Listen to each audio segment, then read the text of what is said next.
The gavel slammed down on the oak table, echoing through the sterile hearing room like a death knell. Sergeant Grace Thompson, you are hereby demoted to specialist and placed on 6 months probation for conduct unbecoming, specifically fraternization with Specialist Rachel Hayes, the colonel announced, his voice cold and final, while Grace's world shattered. Not because of the punishment, but because the woman she loved stood silently across the room, eyes averted in fear. Grace kept her back straight, uniform crisp despite the knot twisting in her stomach, but inside she was already calculating the cost. Her mother's voice on the phone last night, sharp with disappointment, demanding she deny everything to protect the family name that had served in every American war since Korea. It had started innocently enough at Fort Bragg, North Carolina, during an intense 2-month field training exercise. Grace, 28, had been the reliable squad leader everyone counted on, steady, no nonsense, raised in a strict Texas household where duty and reputation were religion. Rachel Hayes, 26, transferred in from another platoon, all quick smiles and sharper instincts, the kind of soldier who could make a brutal 10-mile ruck march feel almost bearable with her dry humor. They were paired for night patrols, then for leadership drills. Late one evening after a grueling live-fire qualification, they ended up alone in the mess tent sharing lukewarm coffee. Rachel confessed she had joined the Army to escape her own family's expectations back in California. Grace admitted the pressure of being the first Thompson woman to make sergeant. One conversation turned into 2, then into stolen moments behind the motor pool where their hands brushed longer than regulation allowed. By the 3rd week, the line had blurred completely. Under a starlit sky during a training blackout, Rachel leaned in and kissed her, soft, certain, and terrifying. Grace kissed back, heart racing with a freedom she had never allowed herself before. For months they kept it hidden. Quick glances across the formation, coded texts during downtime, weekend drives off-post where they could hold hands without fear. Grace told herself it was just until the exercise ended, until they could figure out next steps. Rachel promised the same. But someone had noticed, Private First Class Lopez, jealous of Rachel's rising evaluations and Grace's favoritism. One anonymous tip later, and the investigation landed like a mortar round. Now, standing in that hearing room with her new rank stripped away, Grace watched Rachel's shoulders tremble. The colonel dismissed them both with a warning. Any further contact would mean immediate separation and possible discharge. Grace walked out first, jaw clenched, already hearing her mother's voice again. We didn't raise you to throw away everything for this kind of shame. That night in the barracks, Grace packed her duffel in silence while Rachel sat on the edge of her bunk, eyes red. I can't lose you, Rachel whispered. Grace wanted to pull her close, but the fear of more cameras, more reports, kept her hands at her sides. We have to be careful, she said instead, the words tasting like betrayal even as she spoke them. Outside, the North Carolina pines whispered in the wind, indifferent to the war just beginning inside both of them. The next morning brought the first real fracture. Grace's phone rang at 0600. Her mother, already informed somehow through old military contacts. Grace and Thompson, you will deny this immediately. Your father is in the hospital again, and the last thing he needs is to hear his daughter is throwing away our name for some girl. Grace gripped the phone until her knuckles whitened. She had spent her whole life trying to make her parents proud, enlisting right after high school, pushing through Ranger School, volunteering for every deployment slot. Now that pride felt like chains. Rachel waited outside the barracks, pretending to check her gear, but Grace could see the hurt in her posture. When Grace finally hung up and walked past without a word, Rachel's voice cracked. So that's it? One call from home and I'm nothing. Grace didn't answer. She couldn't. The mission clock was ticking, and their platoon was already scheduled for a real-world rotation in 3 weeks. Love had cost her rank. She refused to let it cost Rachel her career too. The weeks that followed turned into a minefield of careful distance and accidental brushes that left both women raw. Grace threw herself into extra duties, volunteering for every additional training rotation, anything to drown out the ache of seeing Rachel across the chow hall and not being able to sit beside her. Rachel, meanwhile, grew quieter, her usual spark dimmed. Their platoon sergeant noticed the tension but chalked it up to pre-deployment stress. No one knew the real war was happening in stolen glances and midnight texts deleted immediately after sending. Then came the family visit. Grace's older brother, Captain Marcus Thompson, showed up unannounced on a Friday afternoon, still in his dress greens from a Pentagon briefing. He cornered her in the parking lot outside the company headquarters. "Mom told me everything. You really think the Army is going to let you keep playing house with another female soldier? Dad's heart can't take another scandal." Grace tried to explain that it wasn't a game, that Rachel made her feel seen for the first time, but Marcus cut her off. "Seen? You're a Thompson. We protect the family legacy, not destroy it. End it now or I'll make sure Command knows every detail." That night Grace met Rachel in the shadows behind the armory, the only place without security cameras. "I don't know how much longer I can do this," Grace admitted, voice breaking for the first time. Rachel reached for her hand, then pulled back at the last second. "Then maybe we shouldn't. Maybe I should transfer out before they separate us anyway." The words landed like a slap. Grace searched Rachel's face for the woman who had kissed her under the stars, but all she saw was fear. The same fear that had made Rachel look away in the hearing room. The betrayal came 2 days later. During a mandatory counseling session ordered by Command, Rachel sat across from the chaplain and denied the depth of their relationship. "It was just close friendship, sir. Nothing more." Grace, listening through the thin wall of the adjacent office, felt her chest cave in. She had expected pressure from her own family, not from the one person who knew her heart. That evening Rachel tried to explain in a hurried whisper outside the laundry facility. "I was scared, Grace. They threatened my security clearance. My mom back home still thinks I'm straight. She'd never speak to me again." Grace wanted to scream, to demand how Rachel could throw away what they had to save face, but the words stuck. Instead she said quietly, "I understand fear. I've lived with it my whole life." Then she walked away, leaving Rachel standing alone under the fluorescent lights. The mission orders arrived the following Monday. A joint exercise with Allied forces in a simulated high-threat environment, but everyone knew it was a final shakedown before real deployment. Their platoon was tasked with securing a mock village against an insurgent role-player force. Grace and Rachel were assigned to different squads now, Command's subtle way of enforcing separation. During the first night movement things went wrong fast. Simulated enemy fire pinned the lead element. Grace, acting on instinct despite her demotion, called for a flanking maneuver that saved 3 soldiers from capture. The platoon leader commended her publicly, but later pulled her aside. "Good work, Thompson, but don't think this changes anything about the board's decision. Stay away from Hayes." Grace nodded, but her eyes found Rachel across the smoke-filled training area, and for one unguarded second their gazes locked with all the old fire. That night in the patrol base, Rachel slipped into Grace's fighting position under cover of darkness. "I was wrong to deny us," she whispered. "I'm terrified, but I can't lose you." Grace pulled her close for the first time in weeks, their helmets touching, bodies shielded by the berm. "Then we fight for this. Quietly, carefully, until we figure out how to make it real." They held each other until the sky lightened. 2 soldiers clinging to the only truth that still made sense in a world determined to break them apart. Deployment orders came sooner than expected.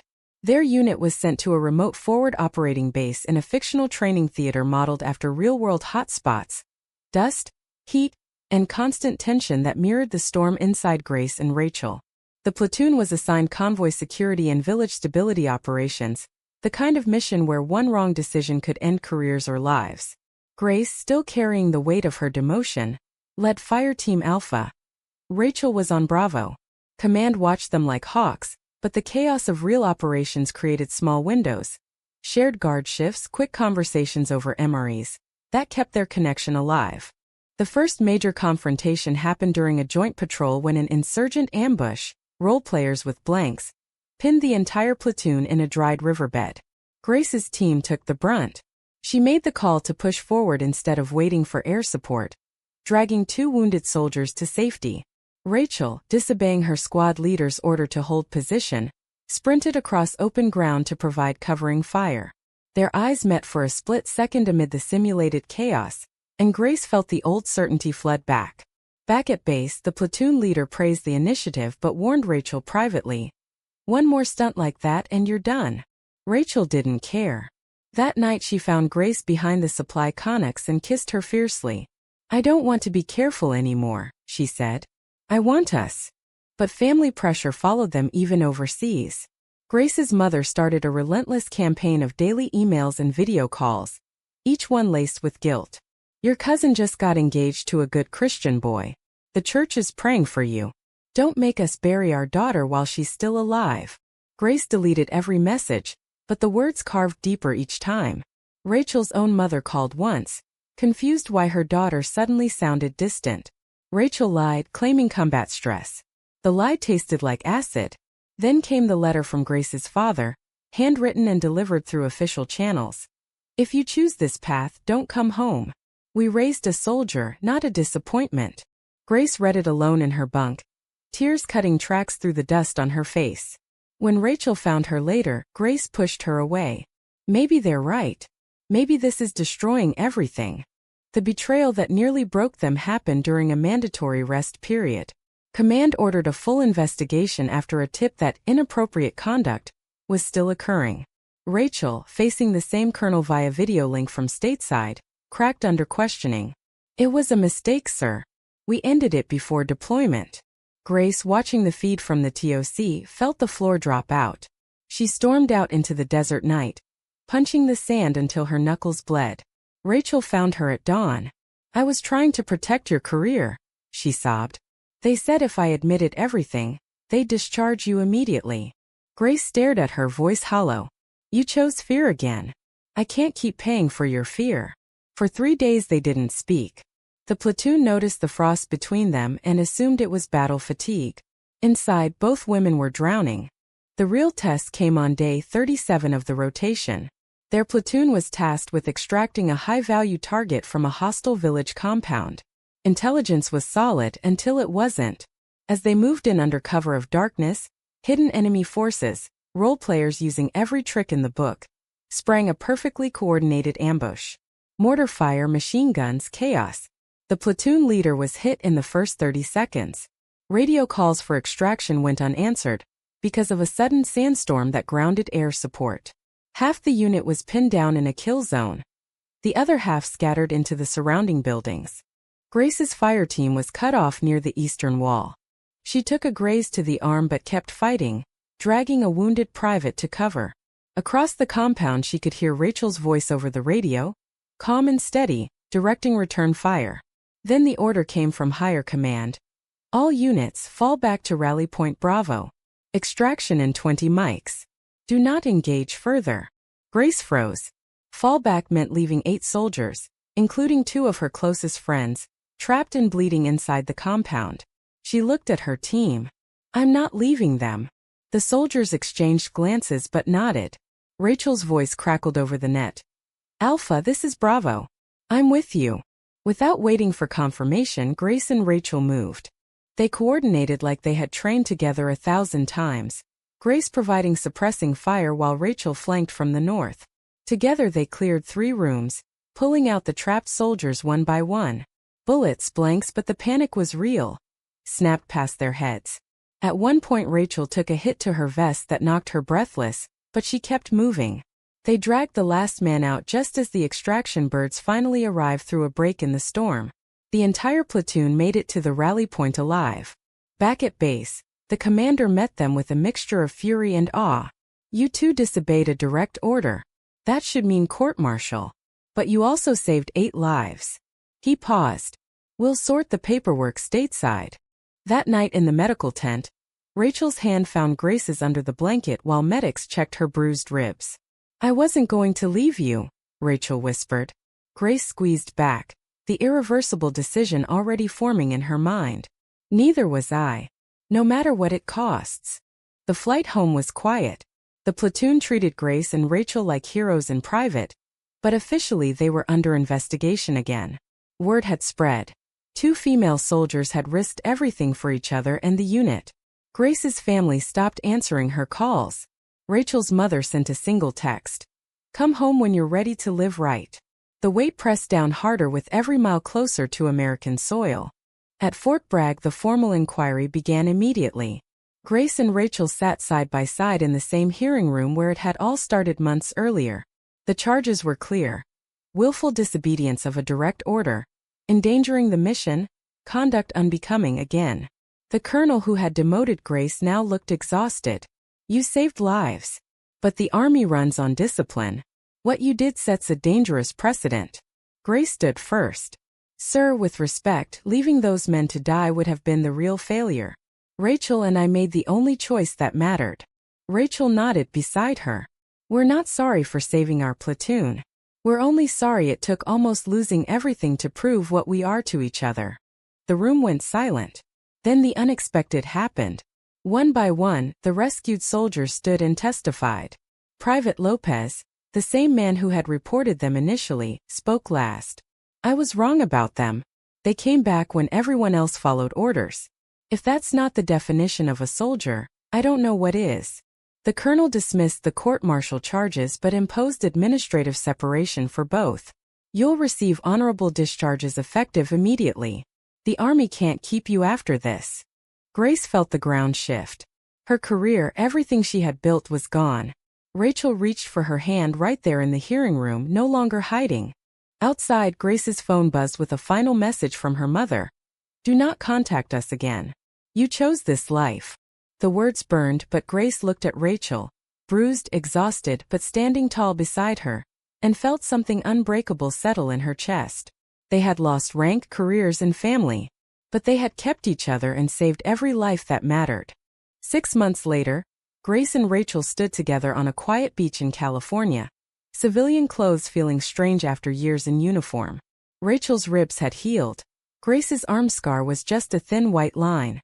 They had found jobs. Grace as a security consultant, Rachel training new recruits at a private academy. But the real victory was waking up every morning without fear.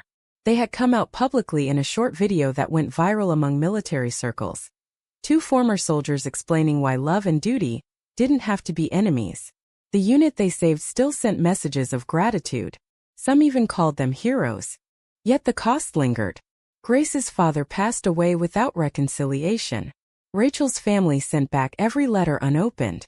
Nights still brought nightmares of the hearing room, the ambush, the moment they chose each other over everything else. But every time the darkness closed in, they held each other tighter. Was it worth it? Rachel asked one evening as they watched the sunset. Grace kissed her forehead. Every single second. Their story spread quietly through veteran networks. 2 women who refused to let tradition or fear win. They started a small nonprofit helping LGBT service members navigate identity and service. The work filled some of the empty spaces left by lost family. Still, Grace sometimes stared at old photos of her childhood home and wondered if the price had been too high. In the end, only one truth remained certain. When the mission collapsed and the world demanded they choose between love and duty, Grace and Rachel chose both, and paid for it with everything except each other. True or false? In the face of family dishonor and military rules, prioritizing true love and the lives of your comrades is always the right choice.